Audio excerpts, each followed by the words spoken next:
میرے regular column جو جنگ میں چھپتا ہے اس کا آج کا عنوان ہے پنجابی بیگمات کا دور۔ ادھر امریکہ میں اگلے ہفتے طے ہوگا کہ پہلی بار کوئی خاتون صدر بن کر حکومت کر سکے گی یا نہیں۔ کملا ہیرس مردانہ بالادستی کی روایت توڑنے میں کامیاب ہوگی یا نہیں۔ البتہ ادھر تضادستان، وسعت فکر اور جنسی امتیاز کی زنجیریں پہلے سے ہی توڑ چکا ہے، اور تاریخ میں پہلی بار حکومتی پارٹی اور اپوزیشن دونوں کو ہی پنجابی بیگمات کی سربراہی اور سرپرستی مل چکی ہے۔ ایک طرف عمران خان کی اسیری کی وجہ سے بشریٰ عمران اور علیمہ خان عملی طور پر تحریک انصاف کی ساری قیادت کے مقابلے میں سب سے طاقتور حیثیت کی حامل ہو چکی ہیں، تو دوسری طرف نواز شریف کی سیاسی سوچ سے مترشح ہوتا ہے کہ مریم نواز ہی ان کی سیاسی جانشین ہوں گی۔ گویا آج کا سیاسی دور پنجابی بیگمات کی آپس میں کشمکش سے موسوم ہوگا۔ ہندوستان کی تاریخ بیگمات اور ان کی سیاست کے ذکر سے بھری پڑی ہے۔ بیگمات اودھ اور بیگمات بھوپال کی جہاں بانی اور طرز حکمرانی کا بالخصوص ذکر ہوتا ہے۔ مغل شاہی دربار میں نور جہاں سے لے کر حرم میں بیٹھی گل بدن بیگم، حمیدہ بانو بیگم اور بہت سی دوسری بیگمات کا بھی اہم کردار رہا ہے۔ رضیہ سلطان اور چاند بی بی تو بہادری کا آج بھی استعارہ ہیں۔ مہاراجہ رنجیت سنگھ کی آخری بیوی جندہ کور اپنے بیٹے راجہ دلیپ سنگھ کے پیچھے اصل حکمران تھی اور اصل طاقت تھی۔ پاکستان بننے کے بعد محترمہ فاطمہ جناح اور بیگم رانا لیاقت علی خان کا نمایاں کردار رہا۔ بعد ازاں نصرت بھٹو اور بے نظیر بھٹو نے بہادری، جرأت اور استقلال میں مردوں کو کہیں پیچھے چھوڑ دیا۔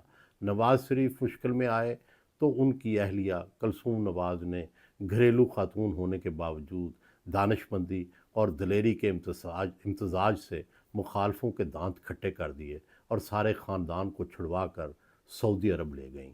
اب دیکھنا یہ ہے کہ عمران خان کی اہلیہ بشریٰ اور بہن علیمہ خان بھی نصرت بھٹو یا کلثوم نواز جیسا کردار ادا کر سکیں گی یا نہیں۔ تاریخ کا ایک اور ورق پلٹیں تو ایوب خان کے زمانے کی ایک کہانی ابھرتی ہے۔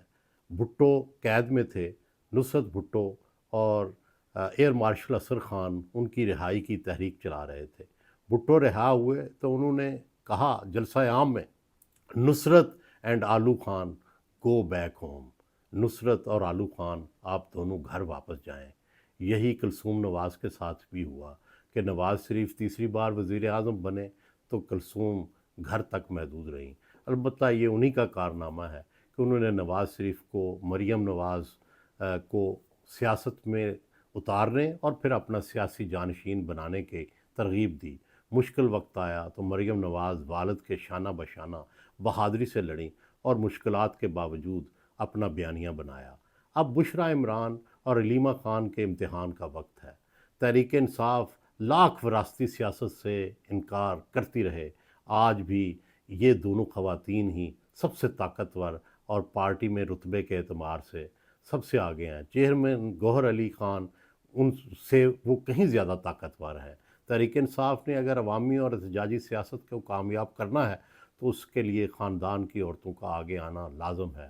ویسے تو علیمہ خان اپنے بھائی عمران خان کی مؤنث کاپی ہیں، مگر بشریٰ عمران فی الحال ان سے سٹیٹس میں کئی درجے اوپر ہے۔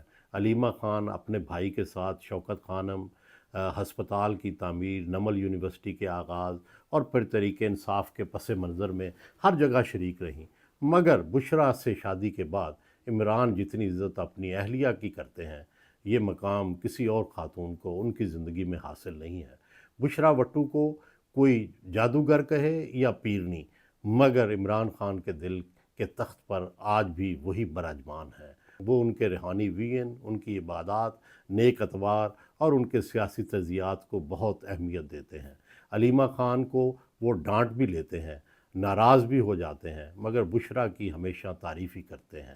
اگر تو بشریٰ میدان میں اتاری گئیں تو انہیں ان کے شوہر کی مکمل تائید حاصل ہوگی۔ دوسری طرف خدا نہ خواستہ بانی پی ٹی آئی کو کچھ ہوا یا وہ سیاست سے باہر ہو گئے تو پھر علیمہ خان کا کوئی بھی مقابلہ نہیں کر سکے گا۔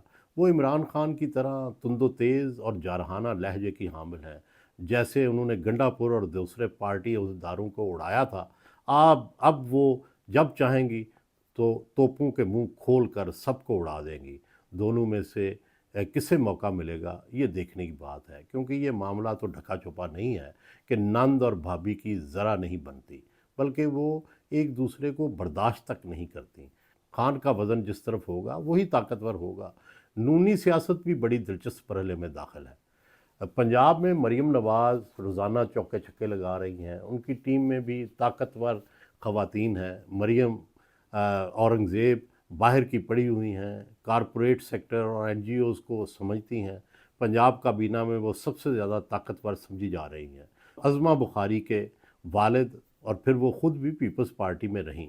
وہ جمہوری آزادیوں، آرٹ، کلچر اور صحافت کی قدروں سے مکمل آگاہ ہے۔ تصور یہ ہے کہ اس وقت پنجاب حکومت کو یہی تین بیگمات پنجابی بیگمات چلا رہی ہیں۔ البتہ نونی چوکو چھکوں کے باوجود ابھی تک نہ پنجاب میں تحریک انصاف کی مقبولیت میں کمی آئی ہے اور نہ نون لیگ کو کوئی سیاسی بڑھوتری ملی ہے۔ تاہم یہ تاثر قائم ہو رہا ہے کہ چیزیں بہتری کی طرف جا رہی ہیں۔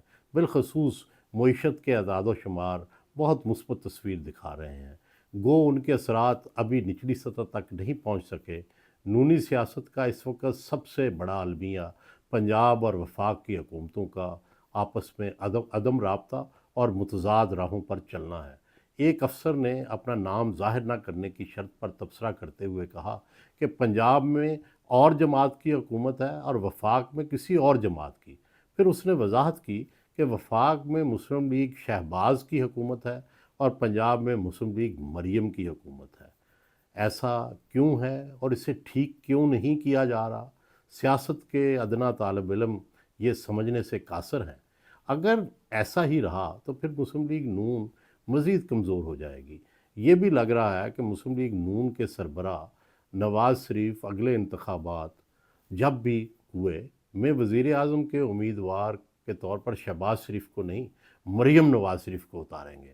مریم نواز کو اپنے چچا کی بہت وفادار ہیں، تعظیم بھی کرتی ہیں، لیکن وہ ذہنی طور پر نئے سیاسی کردار کے لیے خود کو تیار کرتی دکھائی دیتی ہیں۔ وزارت اعلیٰ تو پریکٹس ہے، ان کا اصل مطمع نظر وزارت عظمیٰ ہی ہے، لیکن یہ تبھی ممکن ہوگا کہ تحریک انصاف کی مقبولیت کا اپنی کارکردگی اور بیانیے سے توڑ کیا جائے، خاندان متحد ہو اور وہ بیوروکریسی کے شکنجے سے نکل کر عوام میں گھلیں اور ملیں۔